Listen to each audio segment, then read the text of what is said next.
Bonjour et bienvenue dans Le Monde Devant Soi, le podcast sur l'actualité internationale de Slate.fr.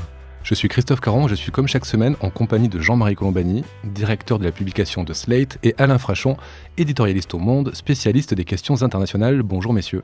Bonjour Christophe. Bonjour Christophe.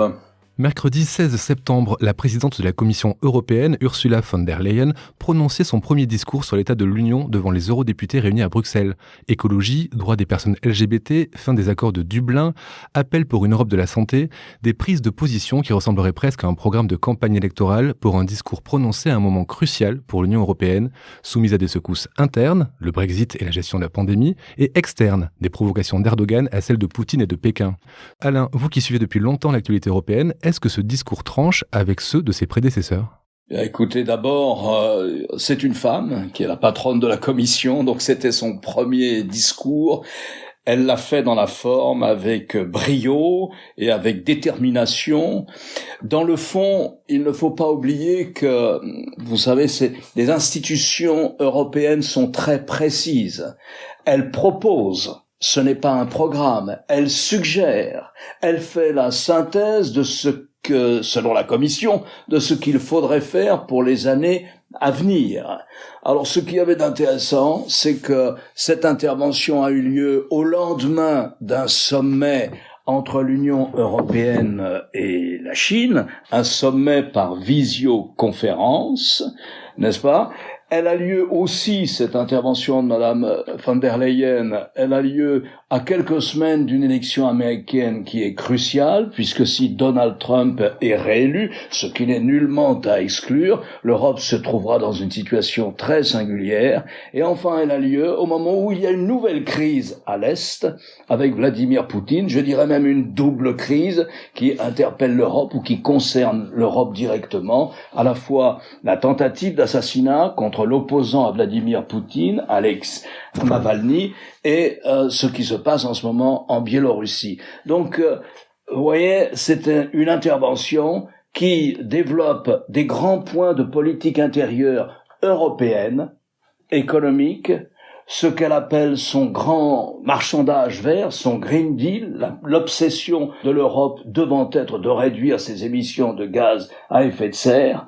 Elle ne parle pas fondamentalement de la santé, ce n'est pas dans son mandat. Elle reste exactement dans les termes et les contraintes de son mandat. Enfin, elle évoque, en revanche, ce qui fait un peu partie de son mandat, la question migratoire, ce qui est très nouveau.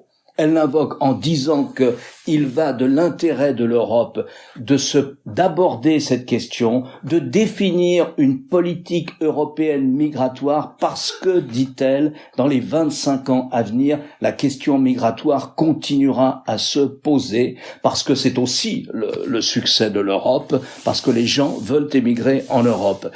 Donc elle aborde, si vous voulez, des grandes questions qui sont celles de notre vie politique quotidienne. Économie est liée naturellement avec le plan de relance qu'a mis sur pied l'Union européenne pour lutter contre la récession que ne va pas manquer de produire, on est déjà dedans d'ailleurs, que va pas manquer de produire la pandémie actuelle. Économie, obsession d'une Europe verte et enfin migration.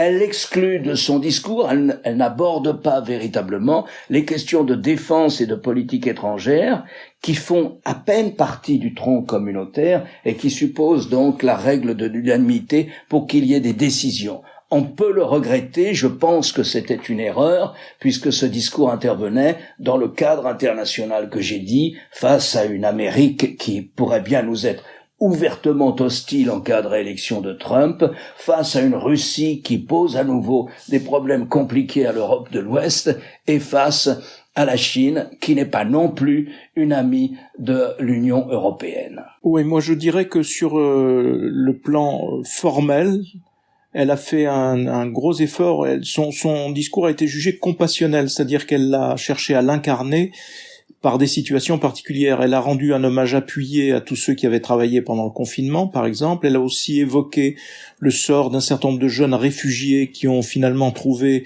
aide et appui et métier et sauvegarde en Europe.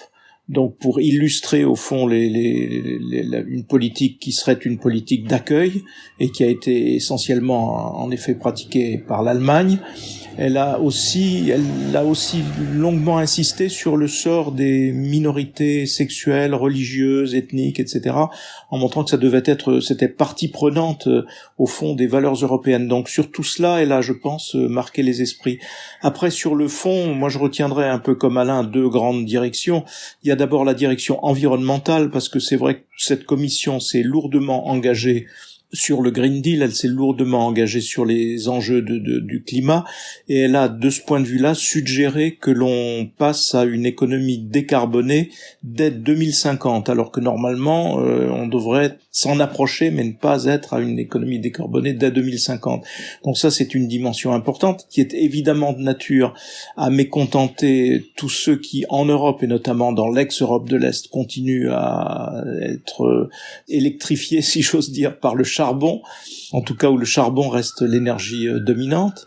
Et puis elle a aussi évoqué, Alain y faisait référence, l'immigration et les flux migratoires, la nécessité de revenir sur la règle de Dublin et d'être d'être à la fois accueillant et de répartir les efforts, ce qui, là encore, est évidemment de nature à mécontenter un certain nombre de pays. Je pense évidemment à la Pologne ou à la Hongrie, qui ne veulent absolument pas entendre parler de ce genre de partage de l'effort. Par ailleurs, la Pologne elle-même est évidemment vent debout et complètement braquée sur les idées de respect des minorités sexuelles, notamment LGBT, qui sont un des points importants du discours de la présidente de la Commission et qui sont aussi un enjeu dans la défense par l'Europe elle-même de ses propres valeurs. Mais j'ai quand même l'impression, de ce que vous me dites, que c'est un discours qui est plus politique et plus proche des attentes des citoyens européens que les discours qu'on pouvait entendre jusqu'à maintenant. Est-ce que ça marque une sorte de tournant pour cette présidence et est-ce que ça marque aussi une sorte de tournant de ce que peut faire l'Europe pour ses citoyens, Alain ? Écoutez Christophe, en tout cas ça marque un fait qui me paraît assez clair.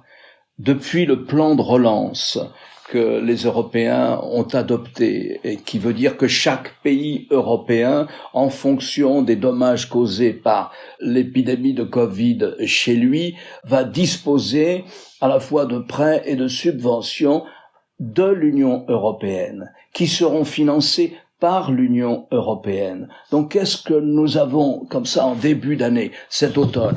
Nous avons une Union européenne qui forcément est beaucoup plus impliquée dans la vie des petites et moyennes entreprises, de l'ensemble de l'Union européenne, donc dans la vie des citoyens. Nous avons une Union européenne qui est mécaniquement en première ligne avec cette nouvelle forme d'assistance face à la récession qui est liée à la pandémie. Et non seulement l'Union européenne dit ça, mais en plus qui rappelle un certain nombre de valeurs auxquelles les Européens sont attachés. Alors ils y sont attachés, si vous voulez, de façon plus ou moins claire, puisqu'il y a quand même une ligne de fracture au sein de l'Union européenne sur cette question-là, entre ce que j'appellerais les démocraties qui sont de plus en plus illibérales, souvent la Pologne ou la Hongrie par exemple, et les autres.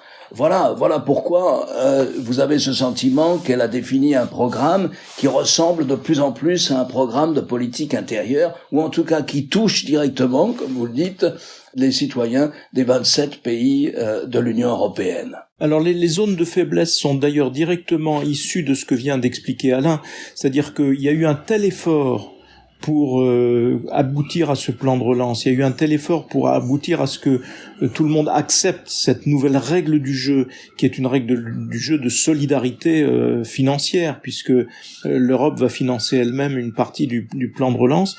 La contrepartie, malheureusement, c'est que les ambitions que la Commission et sa présidente pouvaient avoir sur le plan du budget européen, c'est-à-dire de monter un certain nombre d'augmenter l'effort budgétaire européen, et donc de chercher pour ce budget européen augmenter des ressources propres pour l'Union européenne qui n'existe pas ou pas suffisamment ou pas encore, elle est obligée là de revenir en arrière en quelque sorte, et par exemple de ne pas pouvoir aller au-delà d'un simple vœu pieux sur une Europe de la santé.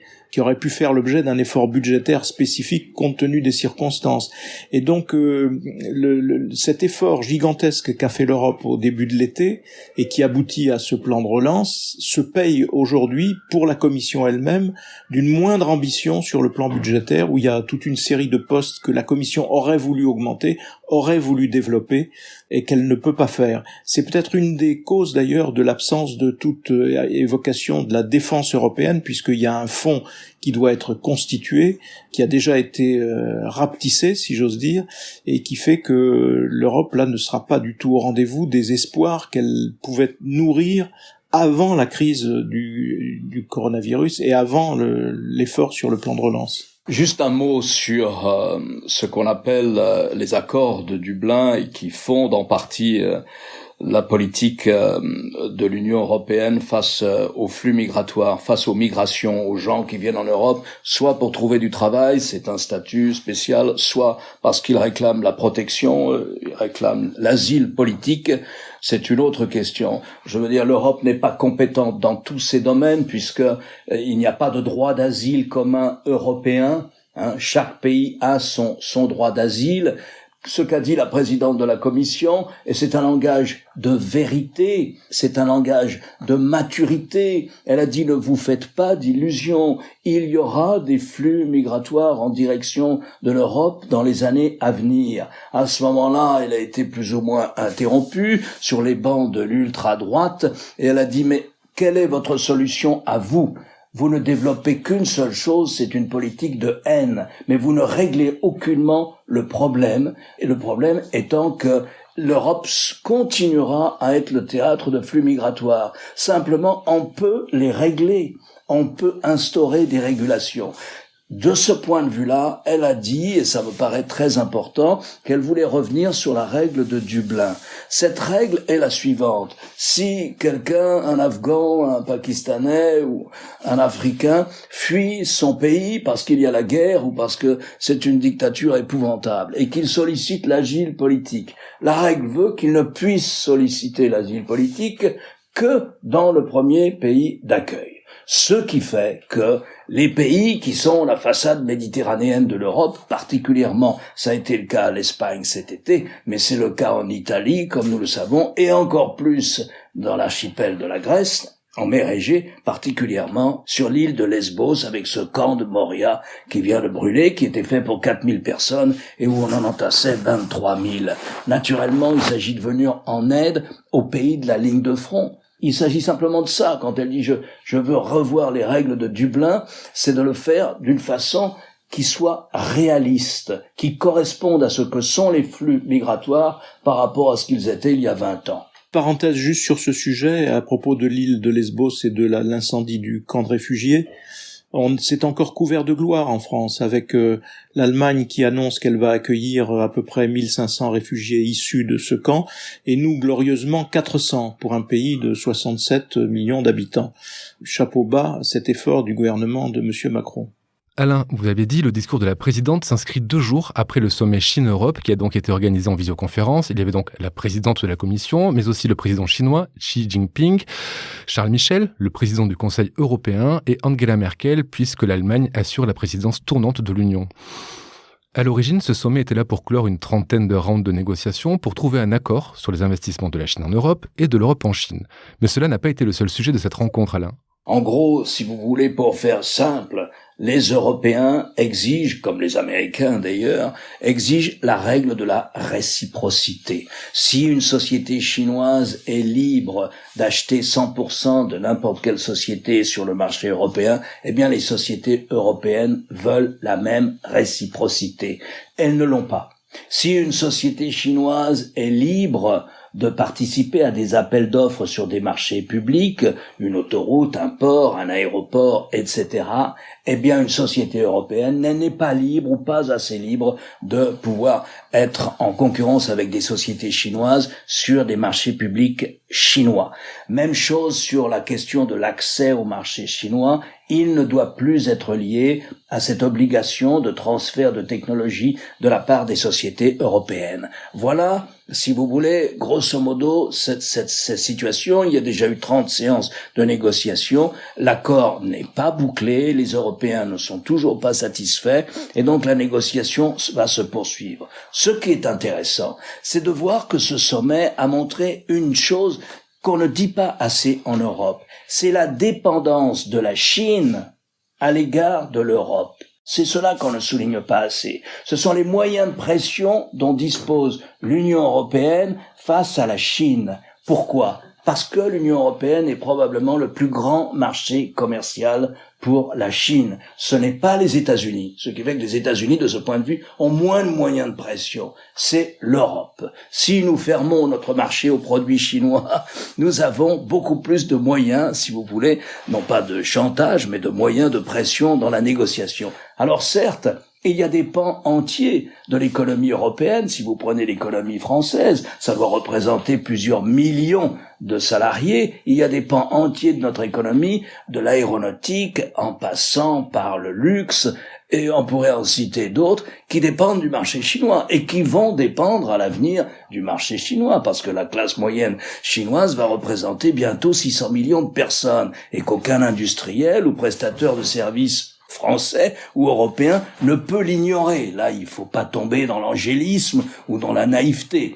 Mais nous avons des moyens de pression. C'est ça qu'a fait ressortir cette séance de négociation. C'est que les Chinois sont particulièrement attachés au marché européen, ce qui donne à l'Europe, naturellement, un avantage dans ses relations avec la Chine. On a parlé aussi sans qu'aucune décision ne soit prise, parce que les Européens ne sont pas d'accord entre eux, de cette question des infrastructures liées à l'installation de la prochaine génération du numérique, le 5G, et notamment, est-ce que nous acceptons qu'une société qui est liée à la défense chinoise, comme Huawei, soit un très important prestataire d'infrastructures dans l'arrivée de la 5G? On a parlé climat, là encore, pas d'angélisme. On ne lutte pas contre le réchauffement climatique sans la Chine. On ne lutte pas sans une relation poussée avec la Chine dans cette affaire. La Chine est le premier émetteur mondial de gaz à effet de serre, dans la mesure où dans sa recette énergétique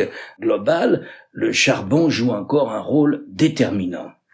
Enfin, et c'est nouveau, Charles Michel et Madame von der Leyen ont pointé aussi que on ne peut pas imaginer cette relation avec la Chine sans dire ce que nous sommes, nous, Européens, et qu'il n'y a pas de raison de ne pas le dire. Donc, on a mis sur la table que les Européens étaient contre ce que la Chine vient de faire à Hong Kong, c'est-à-dire rompre un traité international qui faisait que Hong Kong, partie intégrante de la Chine, certes, mais Hong Kong avait droit à maintenir, je crois, jusqu'en 2047, ses libertés politiques, sa liberté d'expression, son état de droit, tout ce que la Chine vient de torpiller, si vous voulez, en votant à Pékin une loi de sécurité nationale qui s'impose à Hong Kong. L'Europe n'avait pas de raison de dire non plus qu'elle ne pouvait pas accepter que 1, voire 2 millions de Ouïghours soient soumis comme ça à une sorte de dictature numérique ou internés dans des camps soi-disant de rééducation, etc. Parce que ça fait partie de la bataille idéologique et qu'on n'échappe pas à cette bataille idéologique. Et donc voilà à quoi ressemblait ce sommet Chine-Union européenne. En langage diplomatique, on dit que ça a été particulièrement franc, c'est-à-dire qu'on a mis les choses sur la table. De leur côté, les Chinois ont répété leur point de vue.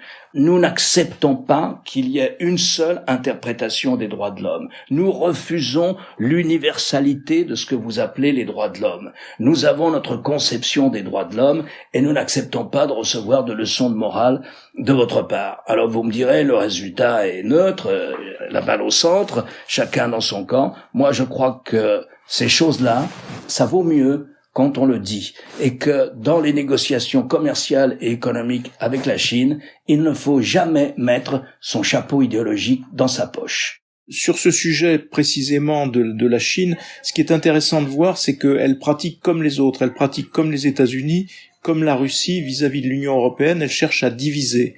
Et l'instrument de cette division, c'est évidemment les nouvelles routes de la soie, puisqu'elle a trouvé en Grèce, en Italie, un certain nombre de points d'appui de pays européens qui voulaient accueillir des investissements dans des infrastructures, des investissements totalement pilotés par la Chine, avec en échange de la part de la Chine une sorte d'économie de comptoir qu'ils accoleraient à l'Union européenne, dans l'Union européenne.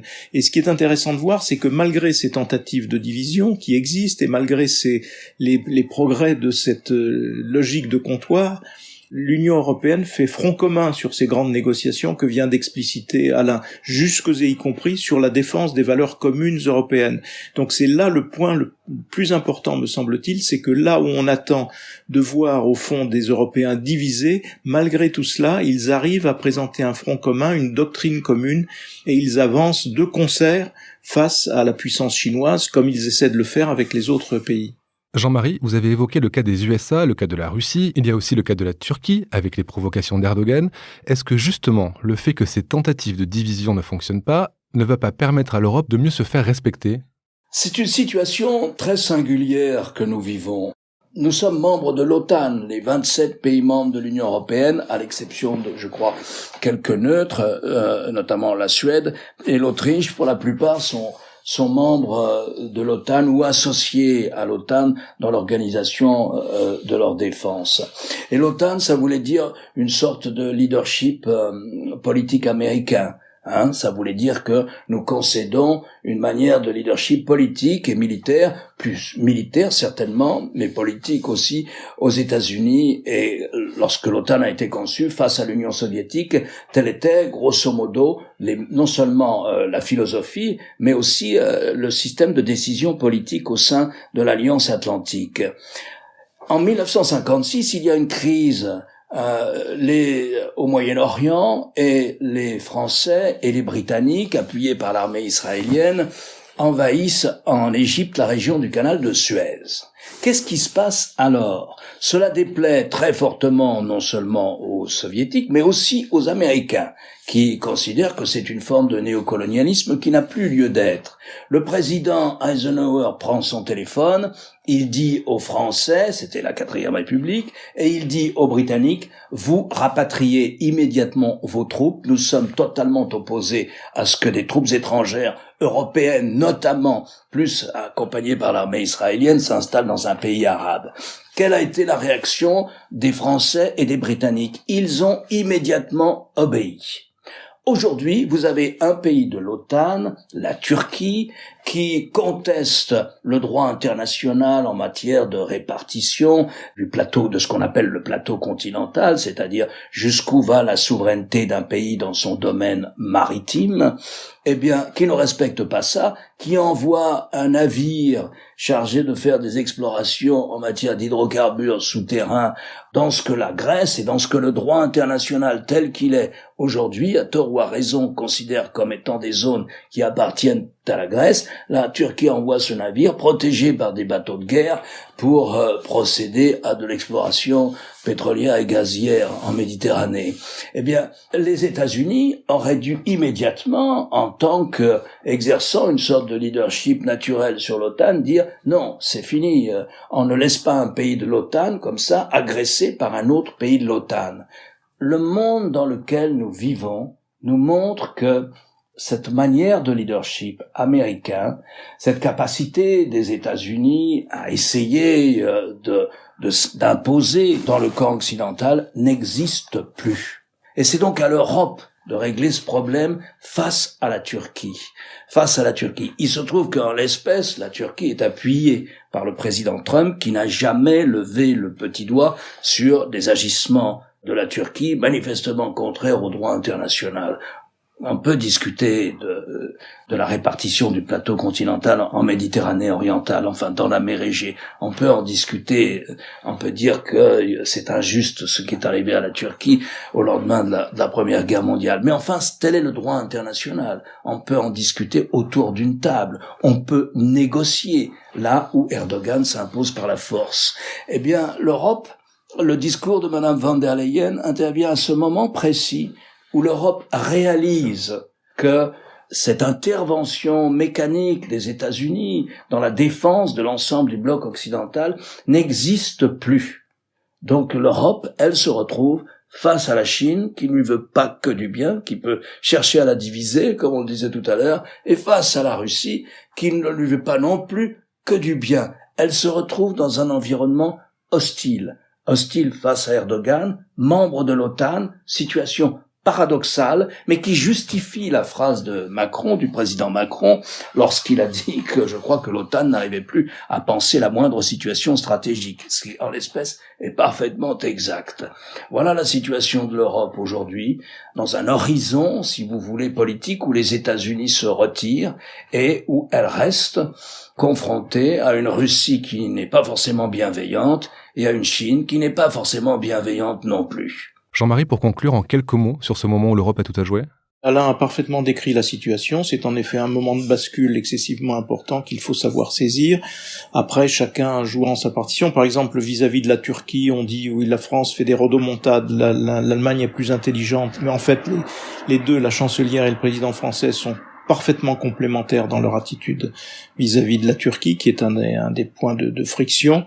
Mais en effet, la ligne que décrit Alain est celle que nous vivons. Après, le problème, c'est évidemment de savoir si l'Europe tiendra le cap sur la durée.